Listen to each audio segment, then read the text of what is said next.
Joe Biden's presidency is collapsing faster than Joe Biden down a flight of stairs onto Air Force One. Joe Biden's presidency is crumbling faster than Joe Biden's teleprompter operator is crumbling when he tries to say words. This is a disaster. I'm telling you, it is now unmitigated. Unmitigated. The data is in, and it is the reality of our country that Joe Biden may be on the precipice of becoming one of the most unpopular presidents in American history. I have before me a poll and a number of election results that should scare the pants off these communist Democrats who think for some reason that they are perpetually on the upswing, that they are perpetually going to stay in power. And now you are seeing right now hard data and hard numbers showing that the red wave is coming. Yes, indeed, the red wave is coming. Here are three signs that the red wave is on its way and that Joe Biden and his communist Democrats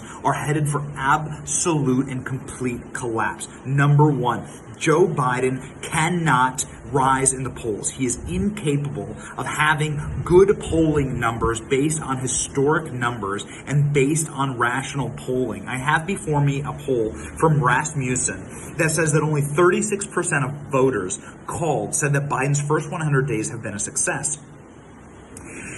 Friday will mark President Joe Biden's 100th day in office. Most voters don't give him high marks this milestone on his presidency. This is according to a latest Rasmussen Reports telephone on online survey, found that 36% of likely U.S. voters say Biden's first 100 days in office have been a success. 44% say that it has been a failure. 18% say it's somewhere in between. 44% say that Joe Biden's presidency has been a failure. That's right. This is catastrophic to President Biden. He is pushing such extreme measures that it is hard to see how any American does not regret their vote right now for Joe Biden. And that's turning out to be true in multiple elections. Texas 6th election, Texas 6th.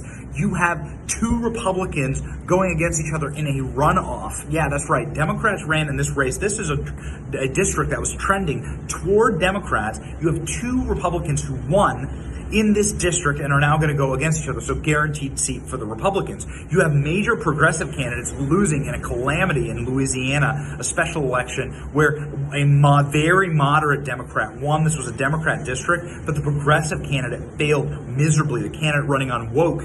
And in a Dallas school district, a nice Dallas suburb in a school district, the school board was cleaned house running on a progressive platform of critical race theory. They lost by 70%. That is a blowout in every conceivable way. Joe Biden's presidency is collapsing. His ideas are unpopular, and his communism is not sitting with the American people. People are upset. They're furious right now that they are not getting the middle-of-the-road moderate Biden. All people want is to be left alone, and Joe Biden has decided to embrace absolute corporate leftism and communism, and people are rejecting it. It's time to reject it completely in 2022. Let's go, guys.